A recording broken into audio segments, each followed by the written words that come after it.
আসসালামু আলাইকুম। সবাই কেমন আছেন? আশা করি সবাই ভালো আছেন। আরেকটি নতুন ভিডিও নিয়ে আপনাদের মাঝে চলে আসলাম।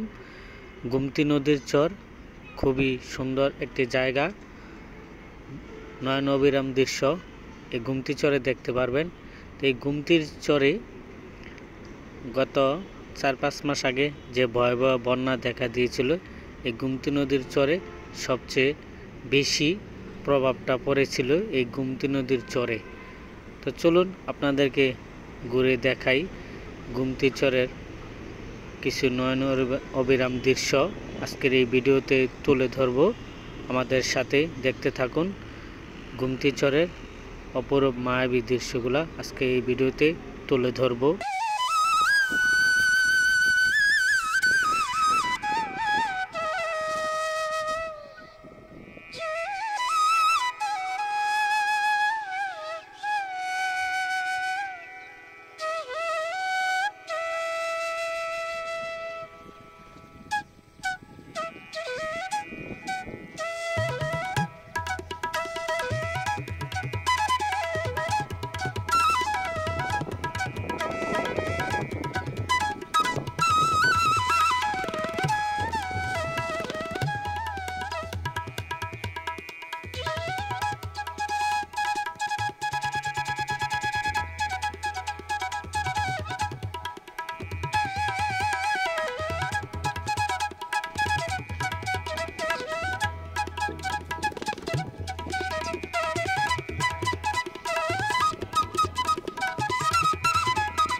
তো গুমতি নদীর চর মানুষের খুবই কার্যকারী।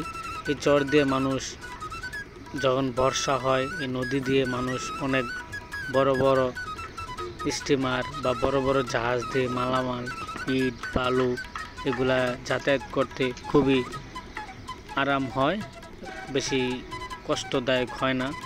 এই নদীর চর দিয়ে মানুষ, রাস্তাও আছে, রাস্তার দুই পাশে দিয়ে মানুষ সিএনজি বা চলাচল করতে পারে। তো চরের ওই পারে আরও সুন্দর মায়াবী দৃশ্য। তো ওই পারে মানুষ শীতের মৌসুমে নানান রকমের সবজি বা শীতের যে সবজিগুলা, মূলা, লাল শাক, তারপরে এরকম সবজি এখানে সবসময় কৃষিরা আলু চাষ করে থাকে। তো ওই পারে মানুষ সবসময় 12 মাস এই চরে ফসল ফলায়। তো আস্তে আস্তে আমরা ওই পারে যাব, দেখাবো ওই পারের সবজি চাষ বা বিভিন্ন সময় বিভিন্ন চাষ করে থাকে ওই চরে। তা আমরা ওই চরে যে আপনাদেরকে দেখাবো তো এই মৌসুমে কি চাষ করেছে। তা আপনারা যারা ঘুরতে আসবেন গুমতি নদীর চরে বা পারে, এখানে মসজিদ আছে, নামাজ পড়তে পারবেন বা নামাজ আদায় করে নিতে পারবেন এই মসজিদে। এখানে আমরা এখন নদীর ওই পারে যাব। নদীর ওই পারে যে আপনাদেরকে এই মৌসুমের কি ফসল লাগিয়েছে আমরা দেখাবো এই ভিডিওতে। কাকা নিয়ে যান।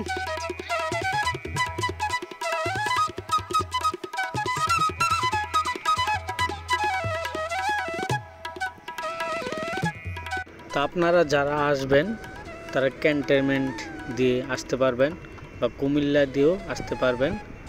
ক্যান্টনমেন্ট দিয়ে আসলে সহজ হয়। কুমিল্লা ক্যান্টনমেন্ট থেকে অটো নিয়ে চলে আসবেন সাবের বাজার দিয়ে একটা অটো বা যে কোনো ব্যাটারি চালিত অটোকে বললে হবে খেয়াঘাট।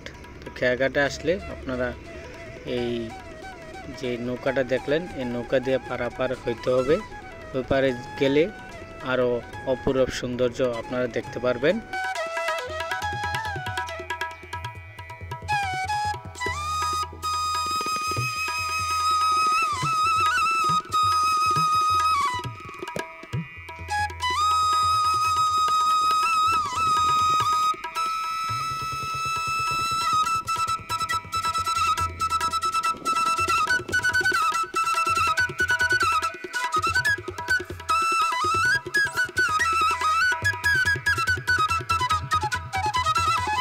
তো এই পারে আসার সাথে সাথে আমার কেমন জানি একটা অনুভূতি হলো যে আসলে গ্রামের সৌন্দর্য বা চরের সৌন্দর্য আসলে অনেক সুন্দর। মাশাআল্লাহ, আমার এই পারে আসে মনটা অনেক ভালো হয়ে গেল। আল্লাহর সৃষ্টি অনেক সুন্দর, অতুলনীয়। তো আমরা আস্তে আস্তে এগিয়ে আপনাদেরকে দেখাবো এই মৌসুমে কি ফসল ফলিয়েছে গুমতি নদীর চরে।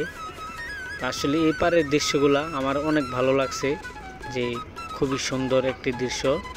আপনারাও আসবেন, এসে ঘুরে যাবেন কুমিল্লা গুমতি নদীর চর বা গুমতি নদীর পার।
এক এক ক্ষেতে এক এক ফসল ফলিয়েছে, কোনোটা মিষ্টি কুমড়া, কোনোটায় গোলা আলু।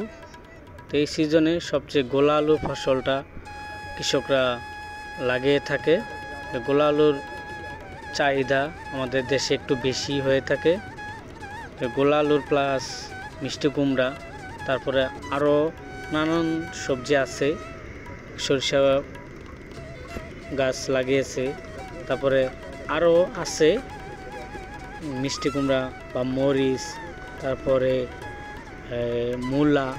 এই সবজিগুলা এই চরে সবসময় 12 মাস চাষ করে, কিন্তু গোলা আলু তারপরে মিষ্টি কুমড়া এই ফসলগুলা আমার মনে হয় ওনারা এই চরে বেশিরভাগ সময় লাগিয়ে থাকে। তারপরে ভুট্টা, এই ফসলগুলা এই চরে বেশিরভাগ সময় পাওয়া যায়।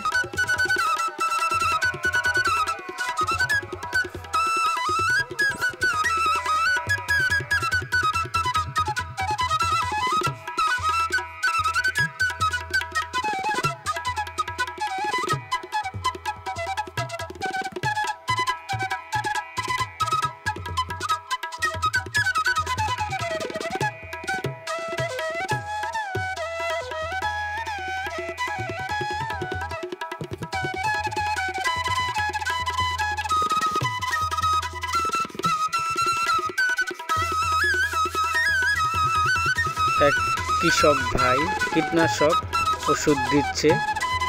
ওষুধ না দিলে পোকামাকড়ে ক্ষেতগুলা নষ্ট করে ফেলে। তো এই চরের বালুতে অনেক পোকা থাকে, এই পোকারা জমিগুলা বা কৃষকের ফসলগুলা নষ্ট করে। এই ওষুধগুলা ব্যবহার করলে গাছগুলা তাড়াতাড়ি বড় হয় বা ফসলগুলা পোকামাকড় নষ্ট করতে পারে না। তো মাশাআল্লাহ, মূলা ক্ষেত্রে কিন্তু খুবই সুন্দর ফসল হয়েছে। মূলা কিন্তু খুবই চাহিদা। সামনে মাহে রমজান আসতেছে, টমেটো, তারপর ধনেপাতা, কাঁচামরিচ, মূলা এগুলার চাহিদা একটু রমজান মাসে একটু বেশি চাহিদা হয়ে থাকে। তো এই চরে এই ফসলগুলা সবসময় পাওয়া যায়। আপনারা যদি এই ফসলে বা এই চরে আসতে চান, এরকম মায়াবী দৃশ্য দেখতে পারবেন। আসবেন, এসে ঘুরে যাবেন গোমতী নদীর চরে।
কুমিল্লা গোমতী নদীর চরটা খুবই মায়াবী একটি চর।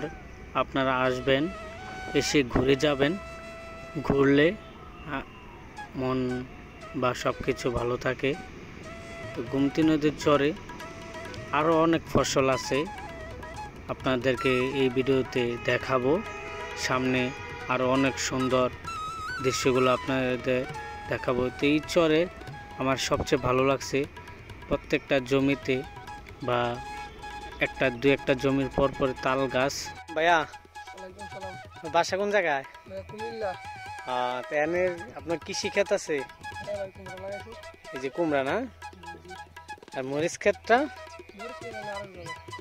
এটা কি মরিচ ভাইয়া? Hybrid 1701 anus. এই মরিচ গাছে যখন মরিচ ধরবে, এক একটা গাছের মধ্যে মিনিমাম 3 থেকে 4 কেজি মরিচ এক একটা গাছে ধরবে। মাশাআল্লাহ, 3-4 কেজি যে ভাই বলতেছে। তো ওনাদেরও অনেক ক্ষেত আছে এই জায়গায়, 3-4টা ক্ষেত। ওই যে ওনাদের ক্ষেত ওই পাশে আছে, ওই পাশে আছে। এরকম সবাই এখানে কৃষিকাজ করে। কেউ কেউ এক একজনে এক এক ফসল এখানে ফলাইছে। তো সবাই আপনাদেরকে আরো দেখাবো। এই গোমতী নদীর চরে অনেক ফসল ফলায়, মানুষ কষ্ট করলে আল্লাহ একটা ফসলে যে কোনো জিনিসে আপনি কষ্ট করলে সফলতা পাবেন। তো ভাই আজকে পেয়ে গেলাম, ওনাকে কয়েকটা কথা জিজ্ঞেস করলাম। ওনার বাড়ি ওই পাশেই নাকি।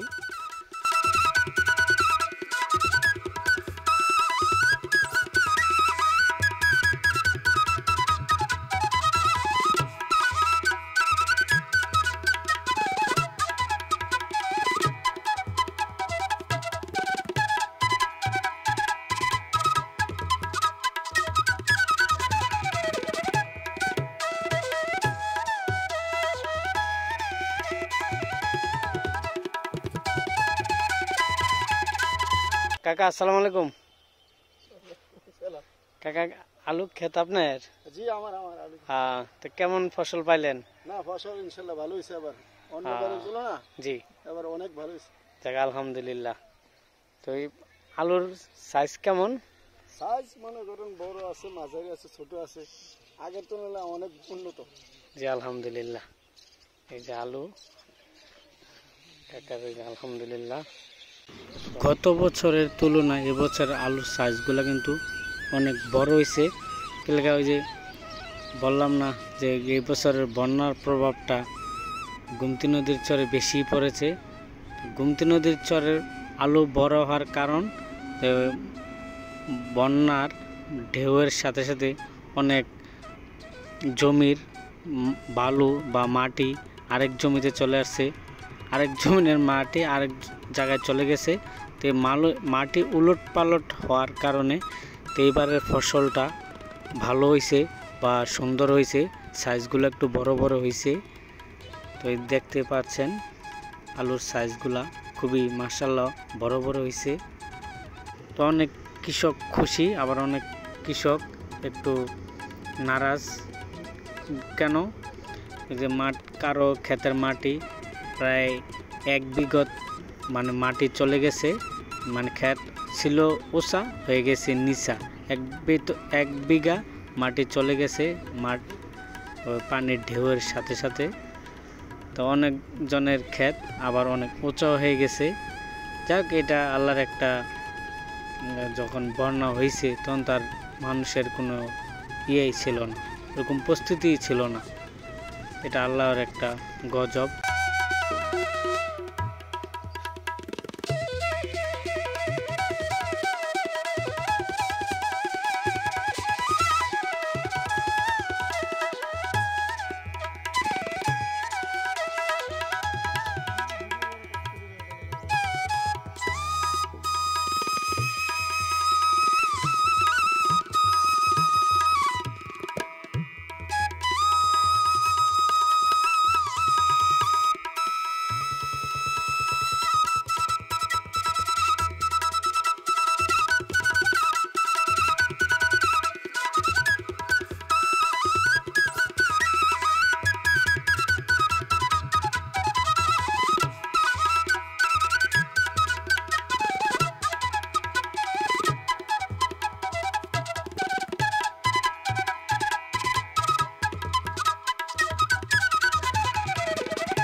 গোমতী নদীর চরে তাল গাছের দৃশ্যটা খুবই অসাধারণ, খুবই মায়াবী একটি দৃশ্য।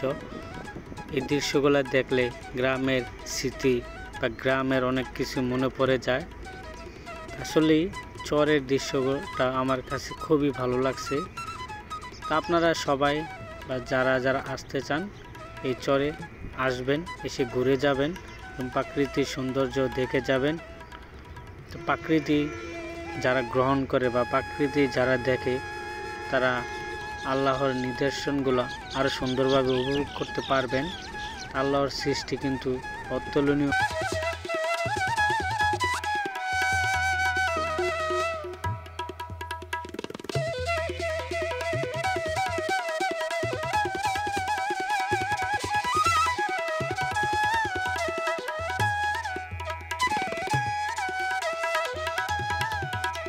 তো গত বছরে যে বন্যাটা হয়েছিল এই প্রভাবটা কিন্তু এই গুমতি নদীর চরে প্রভাবটা বেশি পড়েছিল।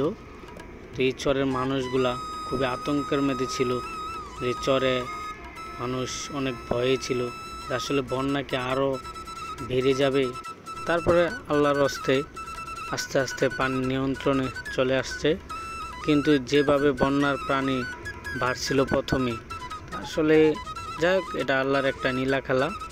তারপরে মানুষ অনেক ভোগান্তি হয়েছে বা বকছে। এই চরের মানুষগুলো আরও বেশি আতঙ্কে ছিল, যদি গুমতি চরের পাড়টা ভেঙে যেত তাহলে এই দিকের মানুষ আরও অনেক কষ্ট করতে হইতো। যাক, আল্লাহ রহম করছে, বা এই চরের মানুষরা খুবই ভয়ের মধ্যে ছিল, যদি গুমতি নদীর চরটা ভেঙে যায় এতে তো মানুষের আরও ভোগান্তি বেড়ে যাবে। তাকে আল্লাহর রহম করছে। এই চরটা এনে অনেক কৃষক বা অনেক কৃষিরা এখানে ফসল ফলিয়ে সংসার চালায়, বা অনেক কৃষকরা কাজ করে সংসার চালিয়ে যান। তো আসলে আল্লাহর নীলা খেলায় বোঝা যায় না কখন কি হবে বা কখন কোন বিপদ আসবে। সবাই চেষ্টা করবেন ভালো পথে চলার জন্য। ভালো পথে চললে দেশের মধ্যে বন্যা বা তারপরে আল্লাহর গজব কম আসবে। সবাই চেষ্টা করবেন 5 ওয়াক্ত নামাজ পড়ার জন্য।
এই চরে দেখার জন্য অনেক দূর প্রান্ত থেকে মানুষ ছুটে আসে।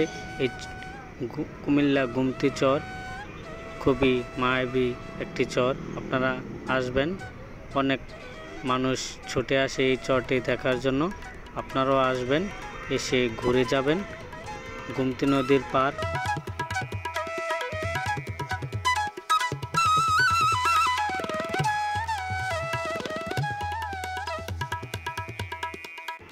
গুমতি নদীতে বড়শি বেয়ে এক কাকায় এক বোয়াল মাছ পাইছে।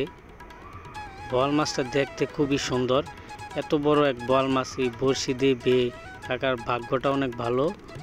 প্রায় 8 থেকে 9 কেজি সমপরিমাণ হবে। এটার কেজি নাকি 1500 থেকে 2000। তো এক একজনে এনেই বলেছিল 8000 টাকা, তারপরও দেয়নি কাকা। বলছে যে এটা দাম নাকি আরও বেশি, বাজারে নিয়ে বিক্রি করবে। আসলে মাছটা কিন্তু খুবই বড় সড়ো, বড়শি দিয়ে এত বড় মাছ পাবে, কাকার ভাগ্যটাই অনেক ভালো, আলহামদুলিল্লাহ।